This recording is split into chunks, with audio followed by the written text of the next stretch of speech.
আবার কিছু আছে কথার মধ্যে শিরক। যেমন কেমন আছেন, আপনার দোয়ায় ভালো আছে।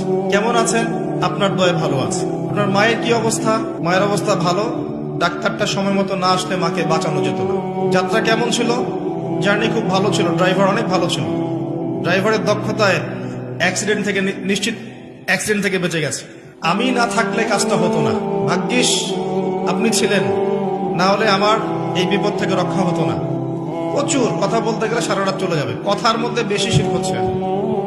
এমনকি অনেক গানের লিরিক্স দেখবেন, তোমাকে ছাড়া বাঁচবো না, তুমি আমার জীবন, তুমি আমার মরণ, এ ধরনের কথা আছে না?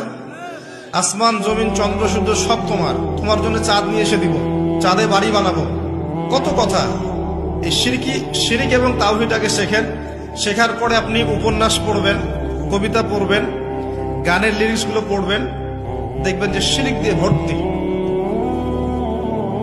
এমনি এমনি আল্লাহ পাক বিষয়গুলোকে হারাম করেন না, এখানে শিরক আছে, অনেক ক্ষেত্রে কুফরি কথা আছে, অনেক ক্ষেত্রে আবার ভক্তি প্রদর্শন করতে গিয়ে অতি ভক্তি হয়ে যাচ্ছে, আর হারাম ইনস্ট্রুমেন্ট তো আছেই। সব মিলিয়ে বিষয়টা হারাম।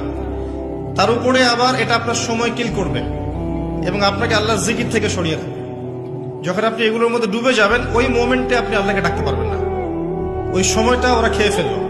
সব মিলিয়ে বিষয়টা হারাম। তো এরকম কথায় অনেক শিরক হয়। তো বেসিক কথা হচ্ছে 3 ভাবে শিরক হতে পারে: আপনার কথায়, আপনার কাজে এবং আপনার চিন্তায়।